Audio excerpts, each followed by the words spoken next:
Hello everyone. इस video में हम राजस्थान की बोलियों से वहाँ पर राजस्थान के जो साहित्य हैं उनसे संबंधित जो इंपॉर्टेंट क्वेश्चंस एग्जाम्स में बार बार आते हैं उनको हम डिस्कस कर रहे हैं। ठीक है, तो चलो स्टार्ट करते हैं। देखो, हमारा जो फर्स्ट क्वेश्चन है उसमें ये पूछा गया है कि निम्न में से कौन सी मारवाड़ी की उपबोली नहीं है। ठीक है, तो देखो पहले हमें पता होना चाहिए कि इटली का एक विद्वान था, ठीक है, जिनकी कार्यस्थली रही बीकानेर में।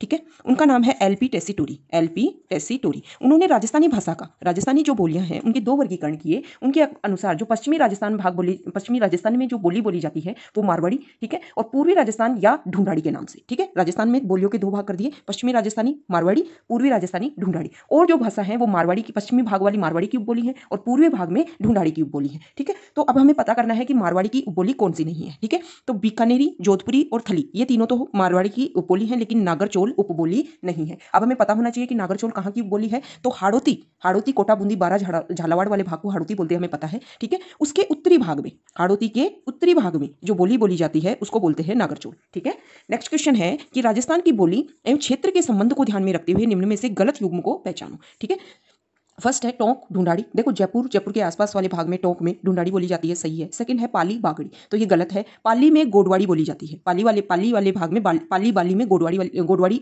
उपभाषा बोली जाती है। और ये किसकी उपभाषा है? ये मारवाड़ी की उपभाषा है। ठीक है, अब बागड़ी कहाँ बोली जाती है हमें पता होना चाहिए। देखो, दक्षिणी राजस्थान जो है उसमें, ये ऐसे मान लो ये डूंगरपुर हो गया, ये राजस्थान है, और ये हो गया बांसवाड़ा। ठीक है, मान लो ये बांसवाड़ा है और ये हो गया हमारा डूंगरपुर। दक्षिणी राजस्थान की हम बात कर रहे हैं, इनके जो बीच का जो भाग है इसको बोला जाता है बागड़। ठीक है, तो इस भाग में जो बोली बोली जाती है उसको बोलते हैं बागड़ी। ठीक है, भीली, बागड़ी को एक उपनाम भी है भीली, भीली के नाम से भी इसको जाना जाता है। ठीक है, यहाँ की उपबोली है भीली, बागड़ी की उपबोली है भीली, इसलिए बागड़ी को भीली के नाम से भी जाना जाता है। तो समझ में आ गया, पाली में कौन सी बोली बोली जाती है? गोडवाड़ी। और बागड़ी कहाँ बोली जाती है? डूंगरपुर और बांसवाड़ा के मध्य में जो भाग है उसको बागड़ के नाम से, और वहाँ जो बोली बोली जाती है उसको बोला जाता है बागड़ी। ठीक है, बारह, कोटा बूंदी बारा झालावाड़ वाला क्षेत्र हाड़ौती है और वहाँ बोली जाती है हाड़ौती, सही है। ठीक है, तो इसका आंसर आ जाएगा पाली में बागड़ी, ये सही सुमेलित नहीं है। करौली में मेवाती बोली जाती है, तो धौलपुर, भरतपुर, अलवर वाला जो भाग है वहाँ पर बोली जाती है मेवाती। ठीक है, जो हाड़ौती है वो राजस्थानी जो भाषा है उसमें अगर सबसे टफ बोली किसी को माना जाता है तो वो है हाड़ौती बोली। ठीक है, नेक्स्ट क्वेश्चन है कि राजस्थानी साहित्य की कौन सी श्रेणी, देखो किसी भी साहित्य को लिखने के कई तरीके होते हैं, या तो उसको कविता के रूप में लिखो, या कहानी के रूप में लिखो, साहित्य के रूप में लिखो। ठीक है, तो उनमें से कहानी या कथा विद्या से संबंधित है, मतलब ऐसे कौन सा तरीका है जिसको कहानी के रूप में लिखा जाता है, तो वो तरीका है वात। ठीक है, कहने और सुनने की प्रणाली होती है वात, इसमें कहानी कहने वाला कहानी कहता रहता है और सुनने वाला हुकारे साथ में बढ़ता रहता है। ठीक है,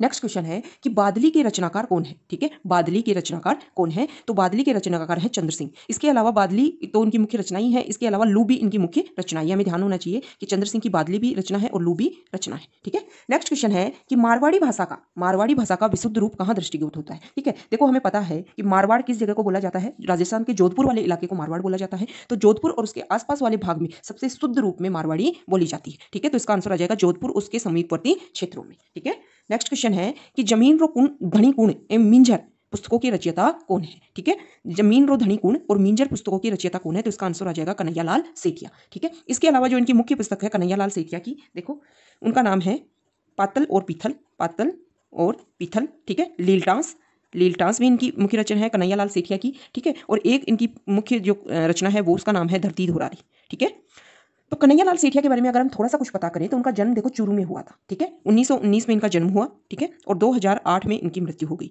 2012 में मरणोपरांत इनको राजस्थान रत्न पुरस्कार, ठीक है, उसका जो प्रथम पुरस्कार मिला था उनमें एक ये भी शामिल थे। ठीक है, इनको राजस्थान रत्न पुरस्कार मिला, मरणोपरांत मिला था इनको, ये हमें ध्यान होना चाहिए क्योंकि 2012 में ये पुरस्कार मिला और 2008 में ही इनकी मृत्यु हो गई थी कन्हैयालाल सेठिया की।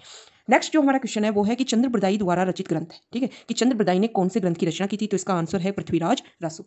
इसी पृथ्वीराज रासो से हमें ये पता चलता है कि जो राजपूतों की उत्पत्ति हुई थी वो आबू पर्वत पर जो गुरु वशिष्ठ जो अग्नि जो हवन कर रहे थे, यज्ञ कर रहे थे, उनसे राजपूतों की उत्पत्ति हुई थी, इसी ग्रंथ से पता चलता है। ठीक है, जो चंद्र बरदाई कौन थे ये हमें पता होना चाहिए कि चंद्र बरदाई अजमेर के जो चौहान वंश है उसमें जो पृथ्वीराज चौहान उनके दरबारी विद्वान थे। ठीक है, चंद्र बरदाई। नेक्स्ट क्वेश्चन है कि निम्न में से कौन वीर रस के कवि है। ठीक है, कि वीर रस के कवि कौन है, तो इसका आंसर आ जाएगा सुभद्रा कुमारी चौहान। ठीक है, नेक्स्ट क्वेश्चन है कि चेतावनी रा चुंगटिया नामक रचना किस क्रांतिकारी द्वारा की गई थी, तो चेतावनी रा चुंगटिया ये डिंगल भाषा में 13 सोरठे लिखे थे, 13 सोरठे। ठीक है, किसने लिखे थे? केसरी सिंह भारत ने। क्यों लिखे थे? कि मेवाड़ का राजा हुआ था फतेह सिंह। ठीक है, उनके फतेह सिंह के शासनकाल में पड़ा हुआ था मेवाड़ में अकाल। ठीक है, अब उस समय दिल्ली में, लंदन में राजा, लंदन का राजा बना, देखो मेवाड़ का राजा था फतेह सिंह। ठीक है, दिल्ली में राजा बना, सॉरी लंदन में राजा बनता है एडवर्ड सप्तम। उसके सम्मान के लिए, उसकी खुशी जाहिर करने के लिए दिल्ली में दिल्ली दरबार का आयोजन किया जाता है और वहां पर ये फतेह सिंह भाग लेने जाता है। लेकिन यहाँ के जो क्रांतिकारी थे, क्योंकि यहाँ की जनता की हालत बहुत खराब थी, बहुत ही दयनीय हालत थी, अब इसकी बात के लिए बहुत ज़्यादा परेशान किया जाता है यहाँ के लोगों को, जो परेशानी होती है, तो क्रांतिकारी केसरी सिंह भारत उनको चेतावनी चुंगटिया 13 डिंगल भाषा में 13 सोटे लिखकर भेजते हैं और इससे फतेह सिंह का जो मनोस्थिति है वो परिवर्तित हो जाती है और वो दिल्ली दरबार में गए बिना ही वापस दिल्ली से मेवाड़ के लिए लौट आते हैं। ठीक है, तो ये चेतावनी चुंगटिया जो उन्होंने लिखी थी उसके पीछे ये कहानी थी। नेक्स्ट क्वेश्चन है कि पंचतंत्र के लेखक हैं, कि पंचतंत्र की रचना किसने की थी, तो इसका आंसर आ जाएगा विष्णु शर्मा। ठीक है, एलपी टेसिटोरी संबंधित है। एलपी टेसिटोरी अभी हमने डिस्कस किया फर्स्ट क्वेश्चन में कि एलपी टेसिटोरी इटली के एक विद्वान थे। ठीक है, फिर बीकानेर में उन्होंने उनकी कार्यस्थली रही। ठीक है, और 1919 में जब यहाँ डेथ होती है तो बीकानेर में ही उनकी कब्र बनाई जाती है। एलपी टेसिटोरी को बीकानेर के महाराजा हुए गंगा सिंह, उन्होंने राजस्थान के चारण साहित्य का सर्वेक्षण और उसके संग्रह का कार्य सौंपा था एलपी टेसिटोरी को। तो एलपी टेसिटोरी चारण साहित्य से संबंधित थी। ठीक है, नेक्स्ट क्वेश्चन है कि वंश भास्कर के रचयिता हैं। वंश भास्कर के रचयिता कौन है, तो इसका आंसर आ जाएगा सूर्यमल मिश्रण। ठीक है, देखो जो वंश भास्कर जो है और इसके अलावा वीर सतसई, ये सूर्यमल मिश्रण के द्वारा लिखी गई थी और ये बूंदी का राजा हुआ राव राम सिंह, उनके दरबारी कवि थे। ठीक है, सूर्यमल मिश्रण। ठीक है, नेक्स्ट क्वेश्चन है कि राजस्थान की मानक बोली के रूप में प्रसिद्ध है, मतलब राजस्थान का अगर एक पैमाना माना जाए तो कौन सी बोली सबसे ज्यादा प्रसिद्ध है, तो हमें पता होना चाहिए कि सबसे ज्यादा प्रसिद्ध बोली मारवाड़ी है। ठीक है, नेक्स्ट क्वेश्चन है कि केसरी सिंह भारत द्वारा रचित चेतावनी चुंगटिया ने दिल्ली दरबार में जाने से रोका था, मतलब कौन से महाराणा को रोका था, तो अभी हमने डिस्कस किया कि मेवाड़ के महाराणा थे फतेह सिंह। ठीक है, नेक्स्ट क्वेश्चन है कि वीर सतसई के लेखक कौन थे, तो अभी हमने डिस्कस किया कि बूंदी के राव राम सिंह जो राजा हुए बूंदी के। ठीक है, उनके एक दरबारी कवि थे। ठीक है, सूर्यमल मिश्रण, उन्होंने दो मुख्य जो ग्रंथ लिखे वो वंश भास्कर और वीर सतसई है। ठीक है, तो वीर सतसई किसने लिखी, सूर्यमल मिश्रण ने। नेक्स्ट क्वेश्चन है ढोला मारूरा दुहा के रचयिता कौन है, ढोला मारूरा दुहा के रचयिता कौन है, तो इसका आंसर आ जाएगा कवि कल्लोल। ठीक है, नेक्स्ट क्वेश्चन है श्री सरस्वती पुस्तकालय जो अलभ्य एवं दुर्लभ साहित्य का अप्रतिम खजाना है स्थित है, मतलब ये सरस्वती पुस्तकालय जिसमें ऐसी किताबें ऐसे साहित्य संग्रहित है जो दुर्लभ है, मतलब कहीं नहीं मिलती, तो वो पुस्तकालय कहाँ बनाया गया है। ठीक है, तो ये पुस्तकालय फतेहपुर सीकर में बनाया गया है।